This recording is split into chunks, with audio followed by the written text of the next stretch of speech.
তাহলে আপনি বলতে চাচ্ছেন যে এই আমলে যারা নাকি প্রেস মিনিস্টার ওয়াশিংটনে গিয়েছে অথবা অন্য কোথাও গিয়েছে তাদেরও আসার সম্ভাবনা আপনি দেখছেন না? তাদের কারো কারো দেখছি না, কারো কারো দেখছি, কারো কারো দেখছি না। কারণ এটা নির্ভর করছে আপনি প্রফেশনালিজম কতটা বজায় রাখছেন। আপনাকে পাঠিয়েছি আমি ওয়াশিংটনে, যে আমেরিকান মিডিয়াতে বাংলাদেশের ইমেজ বৃদ্ধি করার জন্য। আর আপনি সারাদিন গোলাম হয়ে এই একটা ভিডিও করেন যে মাসুদ কামাল কি বলল, আনিস আলমগীর কি বলল, এগুলা নিয়ে। আপনার কাজ তো এটা না। গোলামকে যে গোলামির জন্য দায়িত্ব দেওয়া হয়েছে সে গোলাম, সেগুলো সেই কাজটাই করতে হবে। গোলামের সেই গোলামিটাই হচ্ছে আসল কাজ।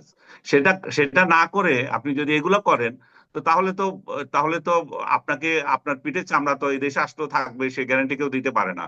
আপনি এখন মানুষকে হুমকি দেন যে এদেরকে ধরো, এদেরকে জেলে দাও। আপনি কই থাকবেন? আপনার নিজেরটা চিন্তা করেন আগে। আপনার আপনার যে আপনার প্রভুর আহ, ইয়ে মেয়াদ আর কয়দিন? প্রভুর মেয়াদ শেষ হলে তো নতুন প্রভুকে ধরবেন। জামাত কিংবা বিএনপির বুটলিকিং করে আপনাকে আবার চলতে হবে।